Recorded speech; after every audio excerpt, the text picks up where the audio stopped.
Muito boa noite, estamos começando mais um programa, hoje ao vivo, Direção Espiritual, podendo entrar na sua casa, no seu coração, estabelecer este vínculo, este momento que para mim é tão importante, tão especial, a oportunidade de partilhar quem somos, o que sonhamos e quem gostaríamos de ser, não é assim? A nossa vida é sempre essa equação daquilo que a gente é com aquilo que a gente gostaria de ser. Também um pouquinho do que a gente já foi. Não é possível a gente conjugar o momento presente sem a junção de tudo isso. E a conjugação do futuro, esse tempo que a gente nem sabe se vai ter, depende da articulação sábia do passado que nós tivemos com o presente que hoje a gente tem. É essa articulação que faz com que a gente tenha condições de dar passos, de caminhar, acreditando sempre que a mão de Deus nos sustenta, mas acreditando do jeito certo. Sempre que eu penso a providência de Deus, eu penso como um favor que nunca deixa de estar presente na minha vida, mas que ao mesmo tempo nunca retira a minha possibilidade de fazer a minha parte. Porque humanamente, minha gente, nós já aprendemos, até a psicologia e a pedagogia nos ensinam que o bom educador nunca dá ao seu discípulo a lição pronta. Seria um crime contra o discípulo oferecer a ele a lição pronta. O mestre dá a certeza de sua presença para retirar alguma dúvida, para poder ajudar a dissolver aquilo que está atrapalhando e prejudicando o aprendizado, mas em alguns momentos o discípulo terá de conviver com a sua solidão. O mestre se cala e se recusa a dar a resposta que nós tanto buscamos. Não é assim na vida? Há respostas que Deus só pode nos responder através do silêncio dele. Isso é mão de Deus também nos sustentando. Que às vezes a gente tem a ilusão, e isso é fruto de uma visão ingênua. Infelizmente, o discurso religioso ao longo da nossa vida pode nos colocar visões ingênuas de que Deus vai fazer tudo por nós, de que Deus faz isso, que Deus faz aquilo. Tá certo? Nós temos o direito de acreditar na proteção divina. Mas nós não estamos desobrigados de fazer a nossa parte. Porque é uma questão de sabedoria, de maturidade. O pai faz isso com o filho, a mãe faz isso com o filho. O amor não pode nos fazer pensar, o amor que a gente sabe que Deus tem por nós, não pode nos fazer pensar de que Ele fará tudo. Gosto muito dessa expressão. Nós só temos o direito de esperar pelo impossível depois que a gente fez tudo o que nos foi possível. Então Deus nos protege? Sim. Mas Ele também pede que eu faça a minha parte nessa proteção. Eu rezo a Deus pela minha vida, peço para que Ele me dê saúde, mas preciso fazer a minha parte para que essa saúde seja uma realidade na minha vida, não é? O cuidado que eu tenho comigo é uma expressão dessa minha parte, do milagre que eu preciso realizar diariamente. Então, às vezes eu identifico a mão de Deus estando presente na minha história, mas não me segurando como eu acho que segura. Sim, alguns desamparos são importantes demais no nosso processo humano. Seria muito interessante se a gente aprendesse isso desde o berço, mas infelizmente não. Então nunca é tarde para a gente aprender. A desproteção que às vezes nós sentimos na vida também é a mão de Deus, porque aquele que ama desprotege. Para que você fique exposto àquilo que você precisa viver e experimentar, sozinho. A presença dele sempre nos olhando, sempre nos orientando. Porque isso é muito interessante. Quanto mais a gente cresce, quanto mais a gente amadurece na nossa experiência com Deus, maior é a capacidade que a gente tem de ouvir e compreender a voz dele na nossa história. Então, Deus me protege assim, mesmo quando ele está distante. Sabe? Não é que ele fica distante, é que nós nos sentimos por causa das situações da vida. O contexto desfavorece perceber essa presença intensa na nossa vida. Então, aquele momento de desconsolo, meu Deus, parece que eu estou abandonado pelo Senhor. Não é não. esse desconsolo faz parte dessa proteção dele na nossa vida. Porque quem ama sabe muito bem que o amor também precisa passar pela dura experiência da desproteção. Porque excesso de amor desprotege. Não é assim que funciona? Quando uma pessoa é excessivamente protegida, no fundo, no contrário de tudo isso, existe uma desproteção, porque aquela pessoa não consegue amadurecer. Então ela vai ser eternamente ingênua, vai ficar eternamente acreditando que ela está dentro de um conto de fadas, e a vida não é um conto de fadas. Então acreditar na proteção de Deus não nos dá o direito de pensar que Deus fará tudo por nós, que caminhará por nós. Não. Ele vai estar sempre nos fortalecendo à frente dessas batalhas que nós precisamos enfrentar, mas nós estaremos na responsabilidade de realizar a parte que nos cabe.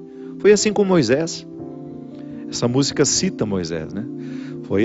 Foi essa mão que ajudou Moisés a dividir o mar em dois. Há nessa passagem uma riqueza muito grande que está em Êxodo. Quando Moisés está apavorado, porque ele retirou o povo do Egito e saiu na direção dessa terra protegida. Protegida não, prometida. Está vendo? Que também é um pouco protegida, né? A terra prometida seria alcançada, uma promessa que Deus fez a Moisés, desde que ele se encorajasse a retirar aquele povo da escravidão e atravessasse as dificuldades do deserto. Veja que quem já teve a oportunidade de ir a Israel sabe muito bem o que é o deserto. Você entrar naquele deserto para chegar a um lugar que não sabemos onde é, que só está no coração de um homem, como promessa, é uma dificuldade muito grande. E o povo acreditou, foi atrás de Moisés, começou a viver as restrições do deserto, a fome, começou a sentir saudade das cebolas, né? Porque no Egito eles comiam cebola. No tempo da escravidão, a cebola era o principal alimento. Por isso que às vezes a gente usa a expressão, não fique chorando as cebolas do Egito, não é assim? Você já deve ter escutado essa expressão, quando alguém lhe aconselha, para de lamentar o passado. O que é lamentar as cebolas do Egito? É dizer, eu era escravo, mas tinha esse alimento. Eu tinha cebola para me alimentar. E agora eu estou livre, mas não tenho nada. Calma. Dê tempo ao deserto. Permita que o deserto lhe diga o que ele precisa dizer. Até a fome. A restrição, ela é importantíssima no processo humano. A gente identifica o tempo todo que pessoas são estragadas porque não lhes faltou nada. É terrível quando você tem um filho que foi paparicado desde criança, não lhe faltou absolutamente nada, e de repente, no descampado da vida, de repente aquela pessoa precisa enfrentar o deserto da vida e ela não tem munição o suficiente para dar conta. Aí fazer o quê? Como é que nós enfrentamos o deserto? Ali naquele momento, quando Moisés retira o povo da escravidão e se encoraja a levar este povo pelo deserto a caminho da terra prometida, ele também sente medo, ele também não sabe o que vai ser. Por isso ele o tempo todo, através das manifestações de Deus naquele momento da vida de Moisés, ele se comunica com Deus. São as epifanias, né? Que são essas manifestações gloriosas de Deus ali, através da realidade simples. É a sarça que arde, é a pedra que jorra água, enfim. Deus vai conversando com Moisés, vai dando a ele sinais de que ele está no caminho certo, mas não o priva da desproteção que o deserto lhe causa. Então, desprotegido naquele deserto, materialmente falando, ele pode firmar uma confiança em Deus que nenhum outro conforto havia dado. Está vendo como é interessante? Como a desproteção, a aparente desproteção, ela tem todo um cuidado reservado e de bastidores ali. Da mesma maneira como você que é pai, é mãe, e você cria uma restrição ao seu filho para que ele possa amadurecer, não é assim? Às vezes você retira alguma coisa do seu filho para que ele sinta realmente a falta, para que depois ele tenha condições de valorizar depois. Volto a dizer, muitas pessoas dão errado na vida é porque não lhes faltou nada. Aí você observa que quando falta demais também pode causar um desequilíbrio, uma falta de confiança na vida, nas pessoas. Enfim, é o equilíbrio que dá certo. Quando você começa a educar, colocando proteção e aparentes desproteções, onde aquela pessoa terá de enfrentar a situação sozinha, ainda que você esteja vendo de longe. Eu enfrentei situações na minha vida extremamente difíceis, que não bastava o outro dizer, eu estou aqui. Por quê? Porque elas eram minhas. Até ajuda você olhar para o lado, saber que tem um amigo com você, que existe uma mãe, que existe um pai, um irmão. Mas em muitos momentos da nossa vida, este calvário é para ser vivido na solidão.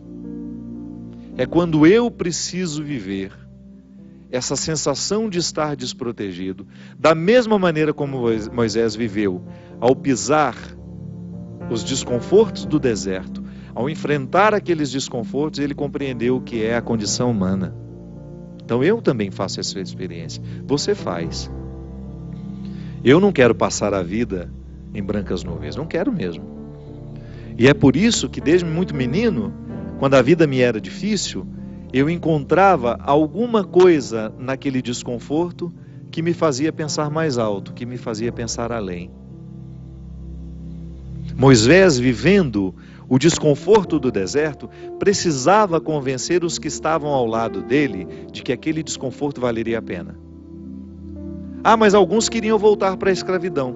Olha como a fraqueza humana está muito presente na nossa vida no momento do desconforto. Quanta gente, vou dar um exemplo simples para você entender. Existem pessoas que precisam romper com namoros que são terríveis, desastrosos. Aquela pessoa só faz mal a você sabe disso, mas você tem um vínculo com ela, você tem necessidade afetiva, você não consegue romper aquele namoro. Então, de repente, você se encoraja, você fica com tudo claro diante de você, essa pessoa não me faz bem, eu não posso me casar com essa pessoa, porque se no tempo do namoro já está assim, imagina na época do meu casamento, depois no meu tempo de casado, vai virar um inferno pior ainda do que já é. Aí você se encoraja, motivado por pessoas que estão ao seu lado, a romper. Aí é terrível no dia que você rompe. O sofrimento é cruel dentro de você. Parece que você nunca mais vai se recuperar, que você só pensa naquela pessoa. Por quê?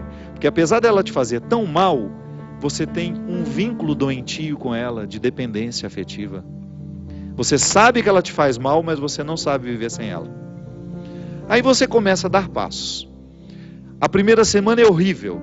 Você sofre, você chora, você não pode ouvir a música, você não pode sentir o cheiro, você não pode ver aquele pedacinho de não sei o que ele esqueceu lá na sua casa, que tudo aquilo é terrível. Mas de repente você começa a dar passos de libertação. É como se você estivesse andando na direção de uma terra que só vai te fazer bem. E um mês depois aquele sofrimento ficou melhor, 2 meses depois aquele sofrimento melhor, e de repente você não está nem mais lembrando. Claro que ainda existe ali um vínculo silencioso sendo desarmado, porque a dependência afetiva, ela não morre da noite para o dia. A gente precisa, é como se você fosse sufocando uma célula cancerosa com o processo da quimioterapia, sabe? Que você vai retirando a vida da célula cancerosa, que é a célula que nos mata. Aí digamos que 3 meses depois, você encontra de novo com aquela pessoa e você tem aquela famosa recaída. Aí pronto. O castelo que você estava construindo, o chão que você tinha andado, que tinha sido tão difícil, você joga fora e você volta para o Egito, você volta para a escravidão. Você faz o mesmo que os companheiros de Moisés queriam fazer, voltar a comer a cebola, voltar a comer o alimento podre, estragado. Aí você reata aquele relacionamento, porque ele é doentio e você não cuidou da devida distância que você deveria manter. Porque quando você tem essa dependência afetiva, você tem que estabelecer a distância, porque senão você não se cura. Você tem que parar de querer saber da vida daquela pessoa, porque senão você não se cura. Você precisa parar de ficar fuçando o Facebook dela, porque senão você não se cura. Você precisa parar de ficar investigando a vida. Onde que ela foi? O que ela está? Você tem que cessar todos os pontos que podem lhe fazer querer voltar para o Egito. porque senão você nunca vai se libertar. Aí 3 meses depois você está bela e formosa já, matando a célula cancerígena, você vai dar mais uns beijos na boca, volta àquela dependência horrorosa e o inferno retorna na sua vida. Na sua primeira semana é até bom que está tudo voltando. Daqui a pouco, minha filha, você está no inferno pior do que você estava 3 meses atrás. É assim. Quando a gente não sabe viver o desconforto que nos edifica, a gente se boicota o tempo todo. É como parar de beber, é como parar de fumar. Você fica sem fumar 1 ano e você comemora porque você parou de jogar aquela toxina cancerígena no seu organismo e de repente você vai lá e acende um cigarro de bobeira e aquele vício volta como se fosse um monstro capaz de te comer inteiro. Pronto. Todo aquele sacrifício que você fez dos primeiros dias sem fumar vão para o saco. Por quê? Todo aquele sacrifício vai para o saco. Por quê? Porque você não foi capaz de viver o desconforto de renunciar. Minha gente, é impressionante como essa mão de Deus nos auxilia assim, nos fazendo conscientes do que nós precisamos romper na nossa vida. São situações que a gente precisa estabelecer limites para elas, porque senão a gente não vai ser curado nunca. A gente vai ficar eternamente doente na fila dos necessitados, chorando e mendigando um pãozinho de bondade do outro, um pãozinho de afeto do outro. Pelo amor de Deus, nós não fomos feitos para isso. Nós não fomos feitos para ficar arrastando dependentes afetivamente dos outros. A gente foi feito para amar. E o amor só tem sentido na nossa vida se for para nos edificar, se for para nos ajudar a atravessar o desconforto do deserto. Caso contrário, ele não faz sentido. Esse pseudo-amor, esse falso amor que às vezes a gente diz sentir um pelo outro, que não nos ajuda nos desconfortos do deserto. Eu preciso viver os meus desertos, você precisa viver os seus. E os verdadeiros amigos são aqueles que reconhecem os desertos que o outro precisa passar e fala: isso mesmo. Vamos passar por esse deserto porque você precisa dele. Agora, a Poliana, ela quer aquela vida feliz, ordenada. Lembra daquela personagem? A Poliana, onde tudo era o jogo do contente, né? Para com isso. Assassine esse instinto infantil que existe dentro de você, que lhe faz ter medo dos desconfortos da vida. O desconforto da vida, quando bem vivido, ele só nos torna melhores. Tira essa máscara de coitadinha que você gruda na sua cara para os outros terem eternamente pena de você. Você só perde tempo na vida assim. Que bobagem! Deus nos segura na nossa mão é para a gente ter condições de atravessar esse deserto. Não é para ficar recaindo eternamente e voltar a comer as cebolas do Egito, porque a gente teve dó de nós, porque a gente teve dó do outro, não. A caminhada é para frente que se vai. E chega um momento, quando Moisés chega diante de Deus e fala: agora você resolve essa situação, porque eu não sei mais o que fazer. Já construíram um bezerro de ouro no meio do caminho, já arrumaram confusão, já estão adorando até outras situações, então nem lembrando que o Senhor existe. Eles só não voltam porque está longe demais. Mas retornam de outra maneira, não retornam na geografia. Sabe? Eles não voltam geograficamente porque estava longe já do Egito. Eles morreriam no meio do caminho. Mas não voltavam geograficamente, mas voltavam afetivamente. Porque às vezes a gente já ultrapassou o território da nossa escravidão físico. Eu já saí da cadeia, mas a cadeia não saiu de mim. É assim que funciona. Eu já dei os passos na direção da minha liberdade, mas eu não fiz a conquista da minha liberdade. Eu não decretei a conquista da minha liberdade. Então eu fico afetivamente preso ao meu passado, lamentando as cebolas do Egito, lamentando o namoro que terminou, a situação que foi terminada, a amizade que foi traída. Então, quando Moisés está diante do Mar Vermelho, e ele fica apavorado, porque agora eles não tinham mais para onde ir, ou atravessavam o mar, ou voltavam para o Egito, e o exército do faraó já estava chegando para capturá-los. O que ele faz? Ele tem uma reunião particular com o Senhor, né? Uma audiência particular de urgência. liga lá para o secretário de Deus e fala: pelo amor de Deus, você pede para ele me atender hoje, que eu não posso mais ficar sem essa resposta. O exército do faraó está chegando. E aí ele acha que Deus iria dar uma resposta fácil para ele, né? Ia dar uma solução rápida. Não. O que Deus fala? Lembra, Gino? Lembra? Corre, né? Entra nessa água. Olha que frase forte. Diga ao povo que caminhe. Eu não vou fazer por vocês o que só vocês podem fazer. Eu vou dar todas as graças para que o milagre aconteça. Eu vou fortalecer a coragem de vocês. Mas se não colocar o pé na água, se não desafiar este mar, ele não se abre. E foi o que o povo fez. Moisés à frente, certamente, cheio de medo também, né? Ai, meu Pai de misericórdia, o que vai acontecer agora? Quando ele começou a entrar, a colocar os pés na água, Deus faz a sua parte. Minha gente, a nós nem importa se isso aconteceu dessa maneira mesmo.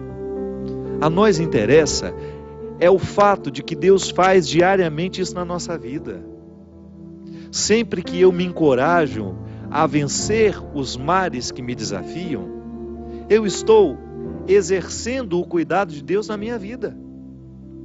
Sempre que eu me encorajo a colocar o pé no mar que me ameaça, eu estou cumprindo a parte da promessa de que Ele estará sempre ao meu lado.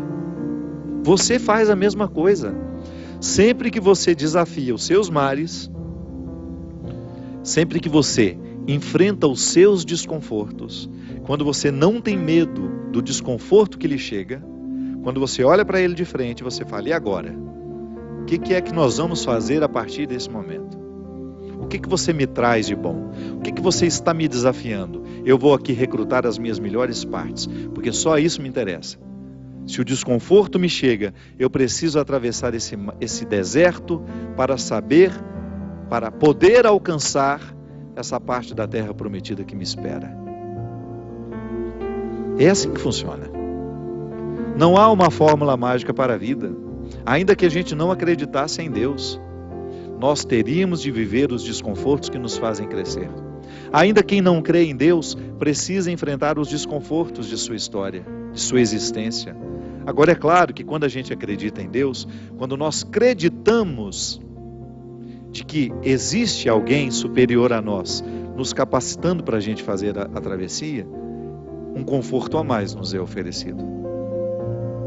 Por isso, baseados na experiência deste conforto que eu já fiz, que você já fez, em muitos momentos, quando essa mão de Deus cuidou de nós, é que a gente dá continuidade ao processo de caminhada, de enfrentamento. É enfrentamento, a palavra é essa. Se a gente não vive os enfrentamentos diários dos nossos desertos, dos nossos conflitos, dos nossos medos, a gente nunca vai chegar ao conhecimento da terra que Ele nos preparou. Nós vamos para um rápido intervalo. Daqui a pouco a gente volta já já.